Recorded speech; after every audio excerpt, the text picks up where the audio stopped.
Sobat RKN Media, kembali lagi dalam diskusi bedah kasus, dan kali ini masih seputar kasus BTS Base Transceiver Station yang menjadi perhatian publik.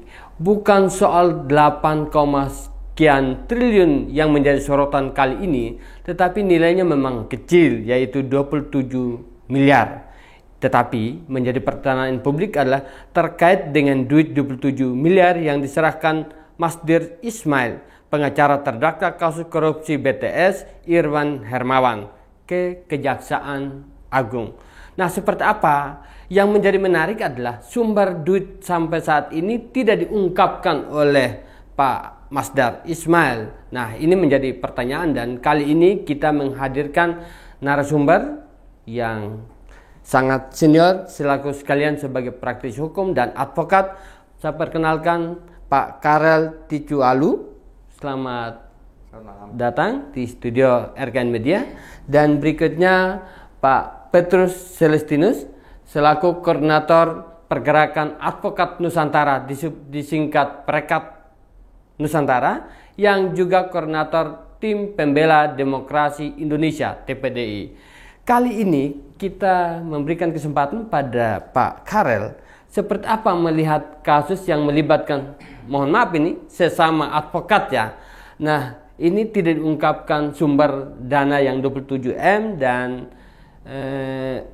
fenomena apa yang terjadi dari perspektif hukum. Silakan Pak Karel. Ya, terima kasih.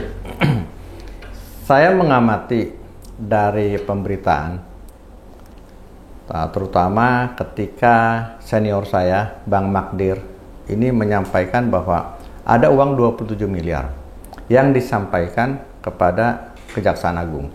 Nah, pertanyaannya 27 miliar ini tidak jelas dari siapa, gitu. Terus untuk apa? Jadi saya nggak habis pikir kalau seorang senior seperti Bang Magdir itu kok bisa nggak tahu.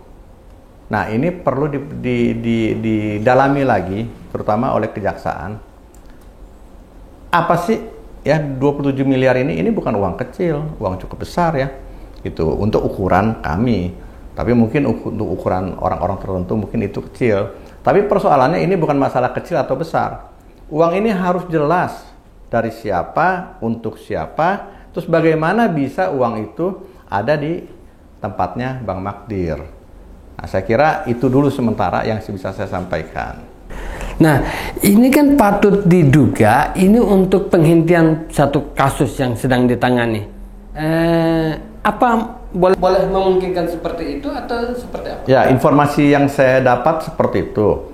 Ini semacam uang untuk mengatur perkara atau menghentikan perkara.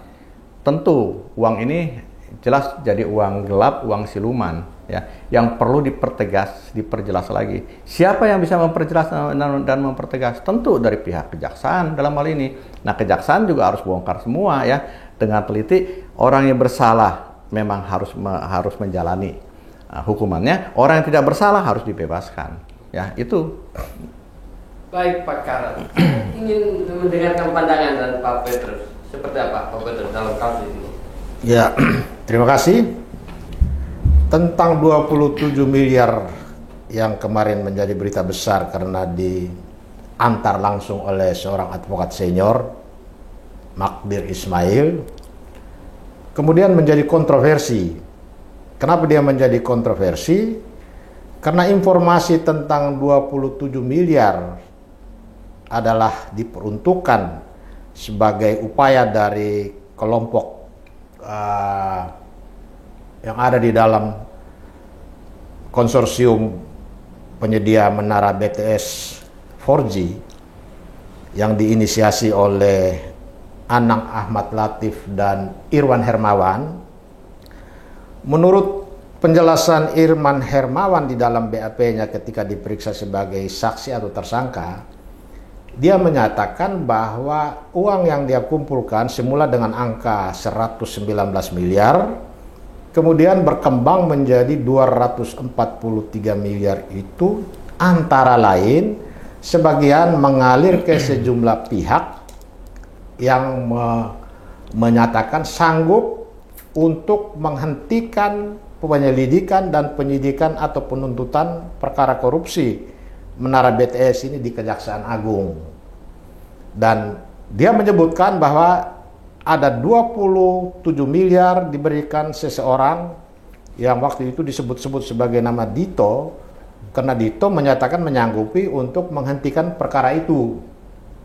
Dari penjelasan yang diungkap oleh Irwan Hermawan, tersiarlah berita bahwa ternyata bahwa 8 triliun yang dikorupsi itu termasuk sudah disiapkan untuk mengantisipasi bagaimana kalau nanti kejaksaan mencium ada korupsi, maka dengan anggaran yang sekian besar ada yang menyanggupi untuk menghentikan penyidikan perkara korupsi Menara BTS. Jadi sebetulnya dari peristiwa 27 miliar yang sekarang menjadi kontroversi itu sebetulnya menjadi peluang untuk kejaksaan lebih mudah untuk mengungkap 27 miliar ini yang kemudian menjadikan seorang Magdir Ismail sebagai kurir, ya. Saya katakan dia itu seolah sebagai kurir, ya. Dia menerima uang sejumlah 27 miliar dari orang yang dia tidak tahu identitasnya, tetapi hanya dengan menyatakan bahwa saya berbaik hati mau membantu Irwan Hermawan untuk menyelesaikan bebannya di dalam perkara ini. Lalu serta-merta Magdir Ismail terima, dan dari uang itu dia datangi Kejaksaan Agung membawa tenteng-tenteng, di sana dipublish, ya, cara mengeluarkan dari mobil itu juga sebetulnya secara demonstratif. Bahwa ini uang kami serahkan sebagai komitmen Irwan Hermawan dalam recovery kerugian negara akibat korupsi Menara BTS. Nah, yang menjadi masalah sekarang, 27 miliar ini menjadi kontroversi karena kalau kita runut ceritanya, maka 27 miliar ini patut diduga sebagai uang hasil kejahatan korupsi yang sekarang sudah menjadikan 8 orang sebagai tersangka dan terdakwa di Pengadilan Tipikor. Kemudian 27 miliar ini pun kemudian menjadi objek penyelidikan Kejaksaan Agung dalam perkara obstruction of justice, ya, perkara merintangi atau menggagalkan penyidikan dan penuntutan perkara korupsi. Dia menjadi objek. Ketika dia menjadi objek, kemudian ada yang serta-merta datang ke Magdir, ya, bahwa saya ada 27 miliar tanpa Magdir tanya atau mengetahui, ya, identitas dan untuk apa, tetapi Magdir dengan PD mengantarkan duit itu ke Kejaksaan Agung dari sumber orang yang tidak dia tahu, kemudian dia bilang ini untuk recovery kerugian negara yang diakibatkan oleh perbuatan Irwan Hermawan. Ini yang menjadi masalah besar, bahkan Kejaksaan Agung bisa terjebak dengan skenario dari Magdir Ismail sebagai recovery, kemudian Magdir Ismail sendiri bisa terjebak dalam skenario orang yang belum jelas identitasnya ini. Karena ini kan nanti arahnya kepada seolah-olah 27 miliar ini mau dicuci dari uang hasil kejahatan menjadi uang untuk melakukan kejahatan, kemudian menjadi uang untuk recovery. Ini yang saya bilang 27 miliar ini, ya, menjadi proses pencucian uang. Dari dia menjadi hasil kejahatan, kemudian berubah menjadi untuk melakukan kejahatan, kemudian sekarang untuk menjadi juru selamat. Nah, ini yang menjadi tugas kejaksaan dan kita harapkan dalam waktu dekat kejaksaan bisa mengungkap mengenai ada upaya untuk menghentikan penyidikan dan peristiwa itu sudah terjadi dengan beredarnya uang itu. Ini boleh dikatakan semacam jebakan Batman atau apa? Dengan kehadiran menghentikan itu juga berpotensi bagi penyidik kejaksaan untuk, kalau kejaksaan menerima, ya, status uang 27 miliar ini mengikuti kehendak Magdir Ismail, yaitu bahwa sebagai recovery, maka ini jebakan Batman. Karena dengan menerima uang 27 miliar ini sebagai recovery dalam menutup kerugian yang ditimbulkan oleh perbuatan Irwan Hermawan, maka uang 27 miliar ini sudah dicuci jadi bersih, jadi status uang yang halal. Sehingga posisinya di dalam uang sebagai hasil kejahatan dan posisinya sebagai uang hasil kejahatan yang digunakan, uang yang digunakan untuk melakukan kejahatan merintangi penyidikan menjadi stop di situ. Ini juga diduga target daripada mencuci uang 27 miliar ini sebagai recovery dengan harapan penyelidikan dalam perkara obstruction of justice bisa dihentikan karena barang bukti ini sudah nggak ada, sudah dicuci menjadi uang yang dilampirkan di dalam berkas perkara korupsi yang di Pengadilan Jakarta Pusat, Pengadilan Tipikor. Baik, Sobat RKN Media dimanapun berada, topik masih sangat tetap hangat dalam kasus BTS kali ini. Saya ingin perdalam lagi kepada Pak Karel. Dalam kasus seperti ini, seorang advokat ataupun penyidik, apa yang seyogyanya harus dilakukan ke depan? Saya menanggapi apa yang senior saya katakan, Pak Petrus, terkait dengan apakah 27 miliar ini memang bisa dicuci, terus bisa menghentikan proses hukum, khususnya yang obstruction of justice tadi. Menurut saya, itu sudah terlambat kalau 27 miliar itu sekarang dikasih. Harusnya sebelum kasus ini mencuat, ya, sedang dalam penyelidikan, 27 miliar itu dikirim. Sehingga 27 miliar ini jadi jelas ya apa, bagaimana, dan siapa yang melakukan ini. Dengan demikian, maka tidak perlu lagi menyeret banyak nama ya yang nggak bersalah. Begitu. Sekarang kan beredar banyak nama nih yang disebut-sebut ya, yang bersalah. Kenapa? Karena 27 miliar ini sebetulnya sudah sangat terlambat dikasihnya setelah proses berjalan. Ya. Jadi kesannya 27 miliar, aduh daripada saya kena, udah deh saya kasih aja gitu kan. Tanpa jelas siapa dan bagaimana. Ini berbahaya buat orang-orang yang sebetulnya tidak terlibat, jadi bisa jadi terlibat. Karena nggak jelas ini ya. Kejaksaan meraba-raba nanti jadinya. Kita berharap sih ini jelasin aja oleh Bang Magdir, jelaskan ini adalah seperti ini kalau memang Bang Magdir tahu. Kalau nggak tahu, ya saya juga bingung kenapa harus diterima uang itu. Itu loh ya, saya mau melengkapi dari abang saya Pak Petrus. Oke, dalam orang awam akan bertanya dengan kasus seperti ini. Kira-kira ada potensi dalam praktek yang kasus yang lain misalnya dengan jual beli ataupun penghentian kasus. Apa ini menjadi presiden buruk dalam konteks penegakan hukum? Ya, menurut saya memang nggak lazim ya. Kalau mau memang punya niat baik, punya itikat baik sebelum dong. Kalau setelah, itu kan kesannya tanda kutip nih, mau menyogok. Ya, padahal ini sudah menjadi konsumsi publik kasus ini. Malah nanti salah-salah, mudah-mudahan sih Bang Magdir nggak kena ya. Salah-salah bisa jadi dibidik lagi sama jaksa. Itu ya. Sehingga niat baiknya dari abang saya ini Bang Magdir, ini bisa jadi bumerang buat beliau. Sangat disayangkan. Ya sangat terlambat itu loh ya. Jadi nggak lazim lah seperti itu, kecuali kalau nanti di hakim pengadilan, oke, uangnya mana, yuk kembalikan. Nah, kembalikanlah di muka pengadilan ya, jelas jadinya ya, dia sudah kembalikan, hukumannya mungkin bisa diringankan ya. Itu loh ya. Baik, silakan Pak Petrus menanggapi untuk kedepannya seperti apa ya. Jadi terkait dengan 27 miliar ini kan mestinya advokat sekelas Magdir Ismail senior kita ini, ketika barang ini ada di tangan dia, ya lepas daripada apakah diskenariokan seolah-olah dia tidak kenal atau memang itu yang terjadi sebenarnya, harusnya ketika dia mengantarkan uang ini ke Kejaksaan Agung, itu posisi uang ini harusnya sebagai barang bukti. Ya, karena Magdir tahu bahwa di Kejaksaan Agung itu sedang menangani dua perkara. Satu perkara dugaan korupsi 8 triliun dalam proyek Menara BTS. Satu penyelidikan terhadap dugaan perintangan atau menggagalkan penyidikan penuntutan perkara korupsi. Dan juga dilakukan oleh orang-orang yang sekarang tersangkut dalam perkara ini, yaitu Irwan Hermawan dan kawan-kawan. Ya, jadi harusnya dia datang ya sebagai seorang penegak hukum juga, profesi advokat, bahwa di tangan saya kedatangan seseorang menyerahkan 27 miliar, jangan-jangan 27 miliar ini kaitan dengan isu bagaimana menggagalkan penyidikan ini. Dan kalau itu yang betul, berarti uang ini berasal dari klien saya Irwan Hermawan yang katanya konon diserahkan kepada seseorang dengan angka yang sama.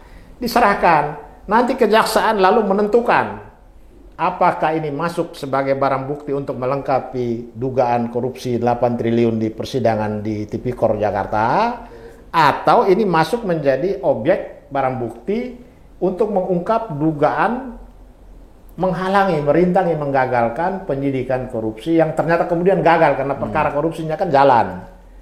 Tetapi kalau Magdir Ismail datang dengan misi ini sebagai recovery untuk kepentingan Irwan Hermawan, maka ini yang harus dipertanyakan. Asal usul uang tidak jelas, ya. Kok orang berbudi baik membantu Irwan Hermawan dengan menyatakan recovery? Padahal uang negara juga yang dia bawa itu.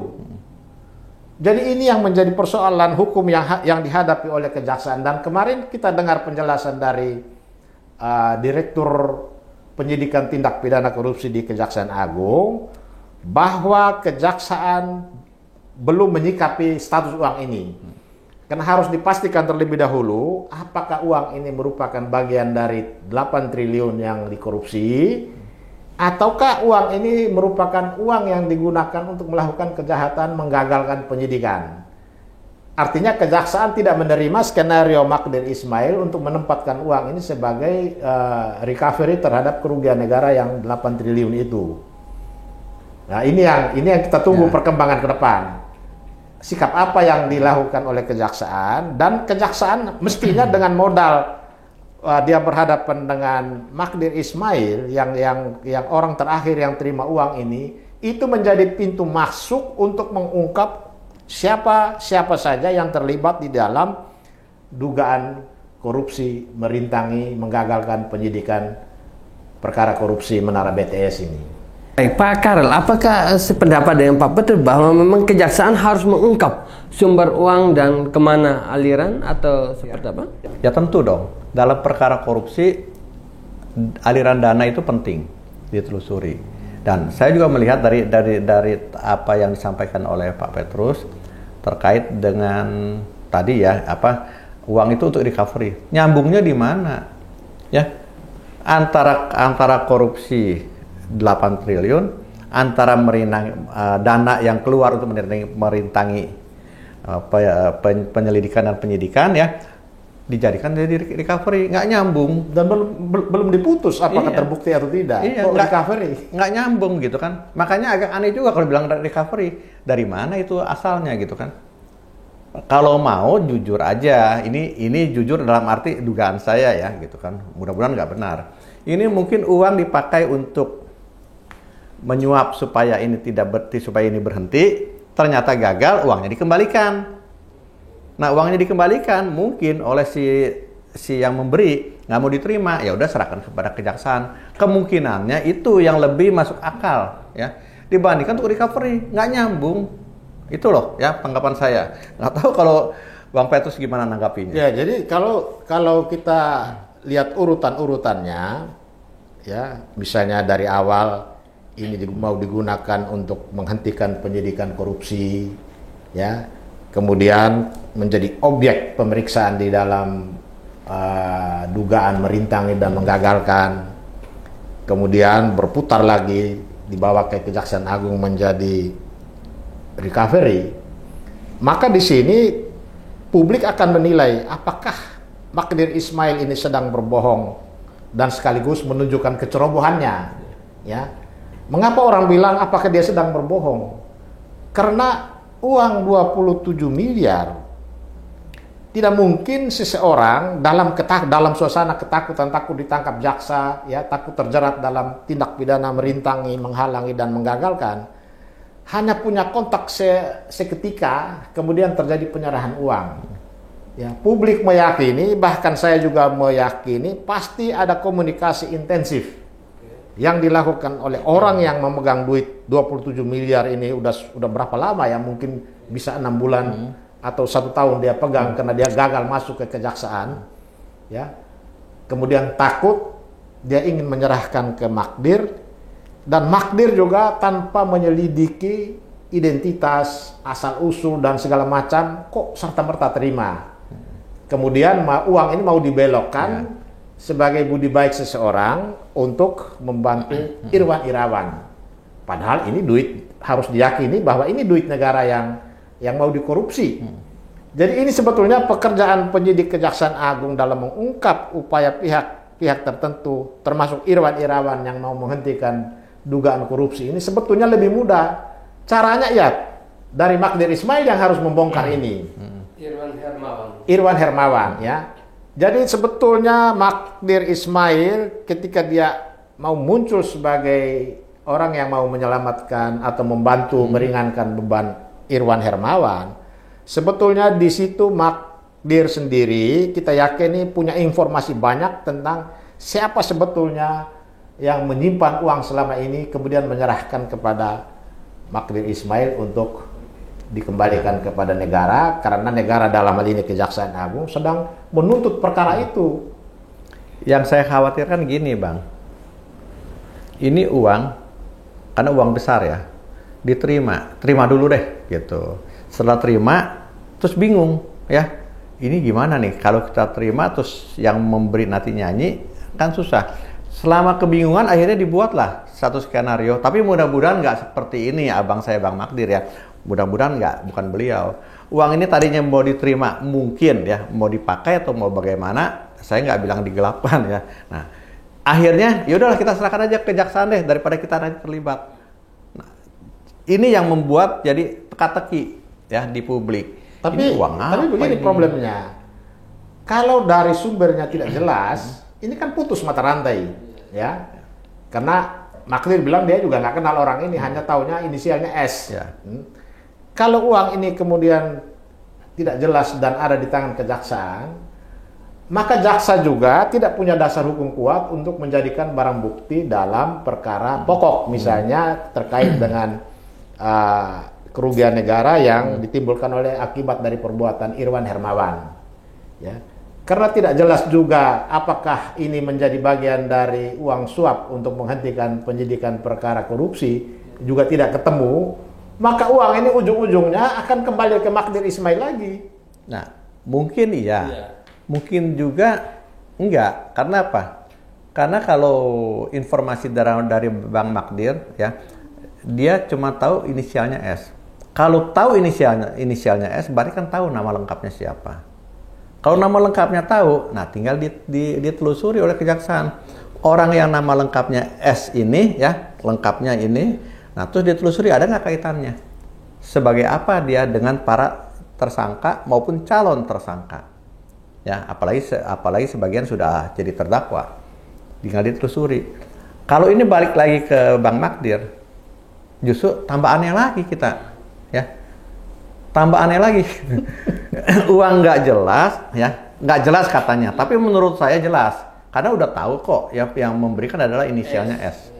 Nah, S ini dibuat menjadi tidak jelas. Ada maksud apa? Ini yang perlu diperdalam lagi. Nah, problemnya Magdir Ismail ada pegang tanda terima bahwa uang yang dia serahkan sebagai bagian dari recovery itu ada tanda terimanya di Kejaksaan Agung. Nah, apalagi itu kan lebih mudah lagi ditelusuri. Di tanda terima pasti ditulis dong, telah terima dari siapa. Kalau dia bilang ini untuk melengkapi barang bukti, maka itu clear. Ya. Tetapi bicara recovery, maka tunggu dulu putusan pengadilan sudah berkekuatan hukum tetap menyatakan Irwan Hermawan terlibat dan dengan kerugian negara sekian, uang ini bisa menjadi bagian yang bisa dieksekusi. Ya. Baik, rekan media dimanapun, di penghujung acara Beda Kasus kali ini, tentu Anda semua masih penasaran seperti apa uang ini. Memang akan menunggu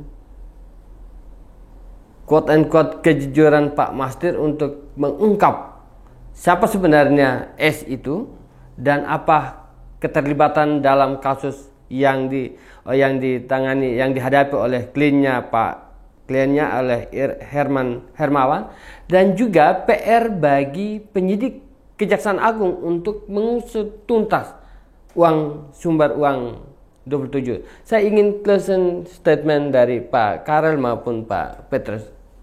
Ya, intinya gini, lebih baik ya abang saya, senior saya itu jelaskan apa adanya. begitu asal mulanya, terus kemudian jangan membuat teka-teki di publik. Kalau publik bingung, kita juga bingung karena banyak kejanggalan-kejanggalan, keanehan-keanehan yang terjadi. Dan itu setahu saya itu bukan sifatnya Bang Magdir ya. Bang Magdir ini terkenal memang sebagai pengacara yang lurus, nggak aneh-aneh itu. Walaupun dia termasuk pengacara papan atas ya, dengan fee yang lumayan cukup besar, udah cukup bahagia, makmur hidupnya. Saya kira nggak tahu ini permainan siapa gitu. Kok Bang Magdir sampai terlibat di hal-hal seperti ini? Padahal namanya sudah sangat harum.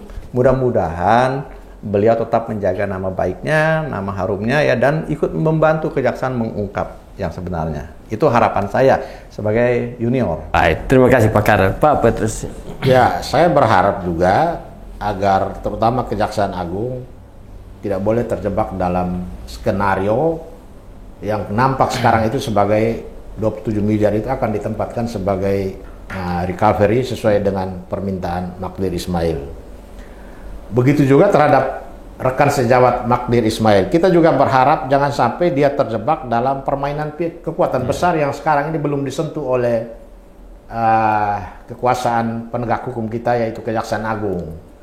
Jadi kalau dari perjalanan kemarin sampai penyerahan uang itu ada banyak hal yang tidak masuk di akal sehat kita. Nah itu sehingga betul. timbul pertanyaan, Betul. apakah sekelas senior kita, rekan sejawat kita Magdir Ismail bisa terjebak kalau memang asal usul 27 miliar ini tidak jelas siapa yang membawa dan menyerahkan dan untuk kepentingan apa, dan uang ini dari mana sebetulnya, apakah menjadi objek penyelidikan Kejaksaan Agung atau uang ini bersumber dari Irwan Hermawan yang disebut-sebut 27 miliar kepada seseorang untuk menutup kasus ini.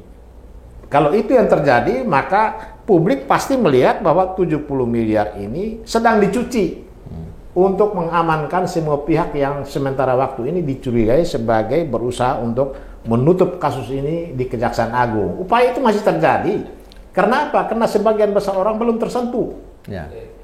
Tapi kalau itu dijadikan bahan mencuci, ya alangkah kurang eloknya ya, kurang cantiknya. Bukan hanya kurang elok, ini musibah besar. Iya, nampak sekali. Nggak mungkin uang ini bisa jadi uang untuk mencuci kasus ya, malah menimbulkan kasus baru ini. Oke.